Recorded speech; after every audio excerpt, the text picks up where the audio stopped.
Good day, folks. This is Greg Judy at Green Pastures Farm. Today we're in Alberta, and actually Cochrane, Alberta.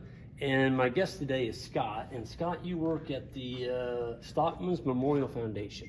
I do, yeah. The Stockman's was formed in 1980 by an act of provincial legislation that is to honor and commemorate the builders of the livestock industry.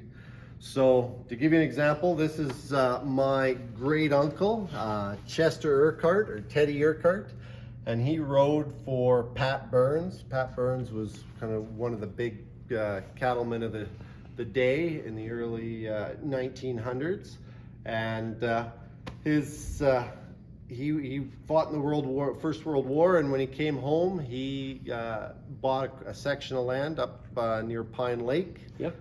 East of Red Deer, and so that family land is still in our family today. That's crazy. And but you were saying he got mustard gas? he did get gassed, so he lived through that, and he had a piece of shrapnel in his foot, and he convalesced in a hospital in England for, I think, about 6 or 8 months, and in that time managed to meet one of the young ladies helping out, and she became a war bride, and that was my father's aunt. So after he passed away in the 40s, the aunt wrote to England and needed some farm help, and my dad, with 20 pounds in his pocket, headed to Canada and took up life as a farmer. That's why you're here. That is why I am here. He did head to the States and go to Cornell University and meet my mom, and then they ended up coming back to Alberta after he got his degree. But that is kind of how our family ended up in Alberta. Yeah. Well, you're showing us all the different stuff in here, and there's where'd all this stuff come from? Is it donated from? Most of it's donated, so anything. Ranch life is a hard thing to say what exactly that is, or the livestock industry was.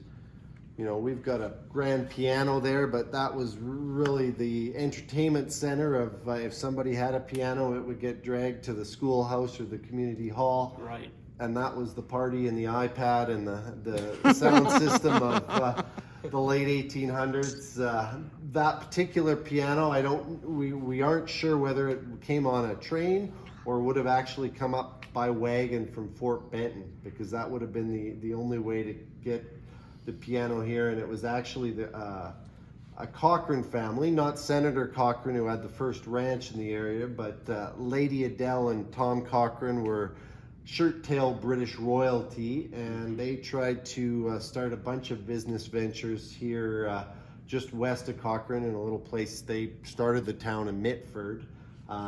However, just because you're British royalty or just about does not mean every business venture goes well. So after about 6 or 7 business ventures, they went back to England and left their piano for the Quigley family, and it's still here. It's still here. It went to Calgary about 90 years ago and was in our Eaton store at one point, but it's come back to Cochrane, so it's here, and we've got quite a few of the old saddles, different styles. I mean, this to me is a Stockman's paradise of the Old West. I mean, look at the cowboy hats up there. So the hats, there was a store in Cochrane back in the 80s, a feed and supply store, and it had a coffee pot at the back, kind of like many feed and supply stores. Right. And most of the ranchers would come in and solve all the world's problems on a morning after they were done chores.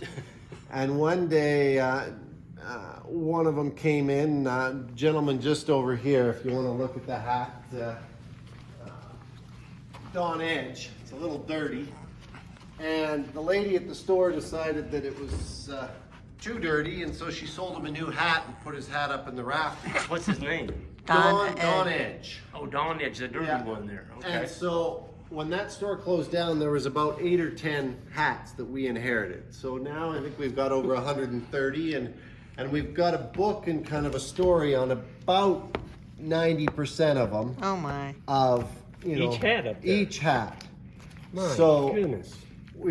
Some of them you could tell guys maybe didn't wear cowboy hats that much, and it's their Sunday hat.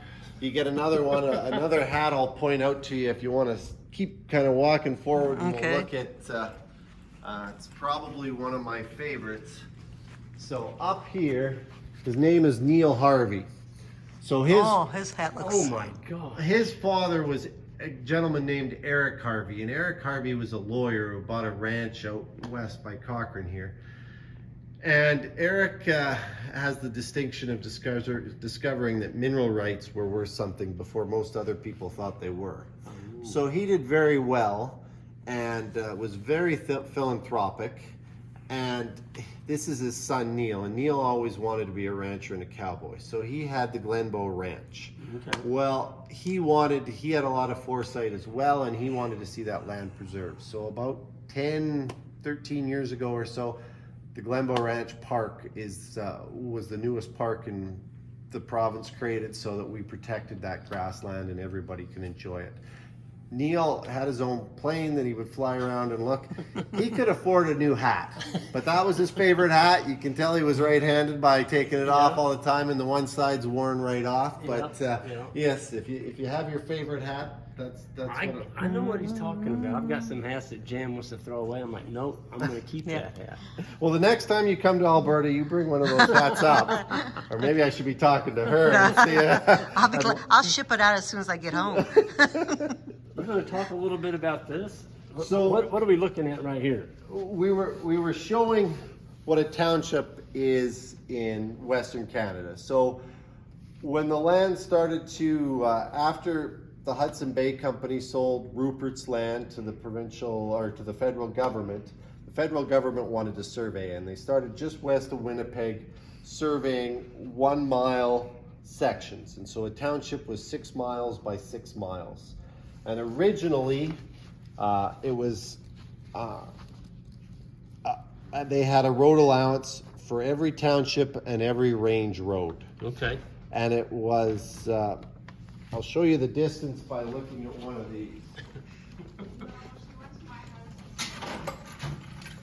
So this is they measured land with that? This is called a Gunters Chain, and Mr. Gunter was actually a minister in, I think, the 1600s in England, and he was able to reconcile the imperial system with kind of the old British system with furlongs, and so this chain is 66 feet long, but it's got 100 links. 100 of these that's a link. That's a link, and every 10 you got your little Pandora jewelry link, so you can tell when you've got 10 links. Okay. But by being 100, he kind of reconciled. It's almost like imperial went metric. Right.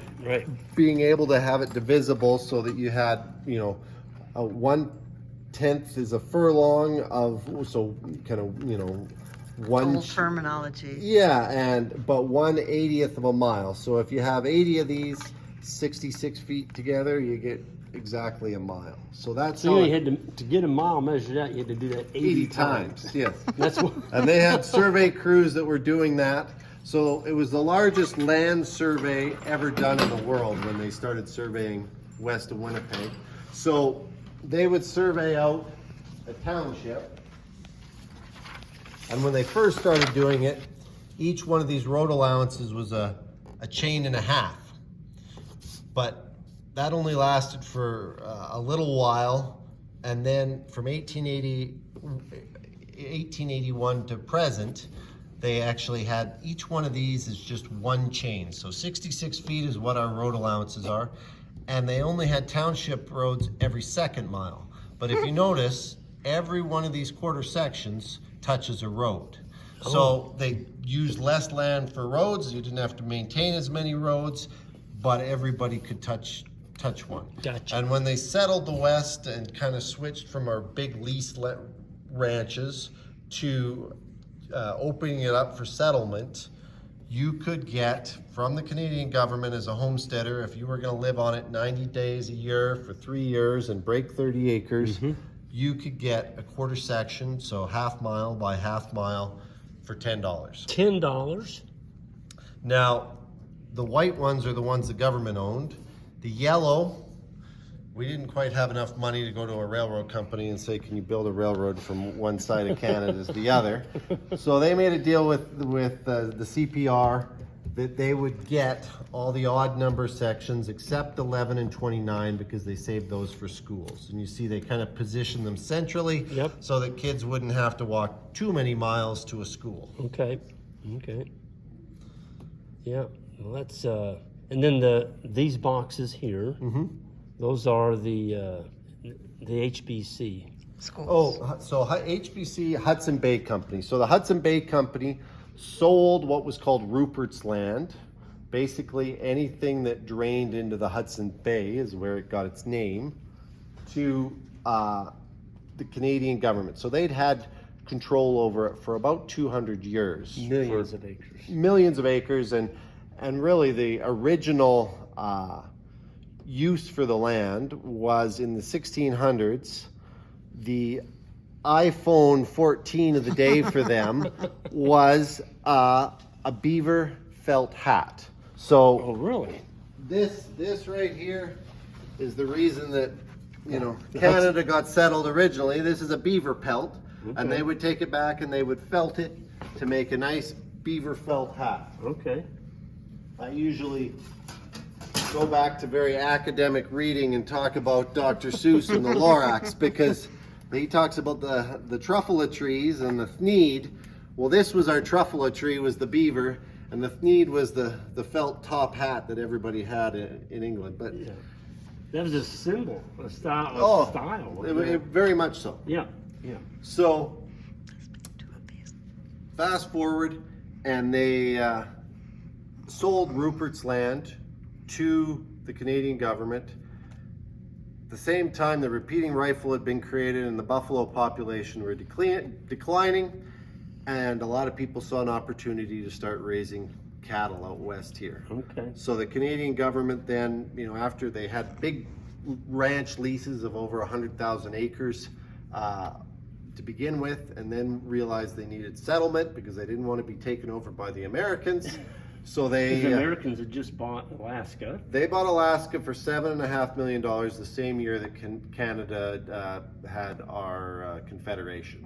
Okay.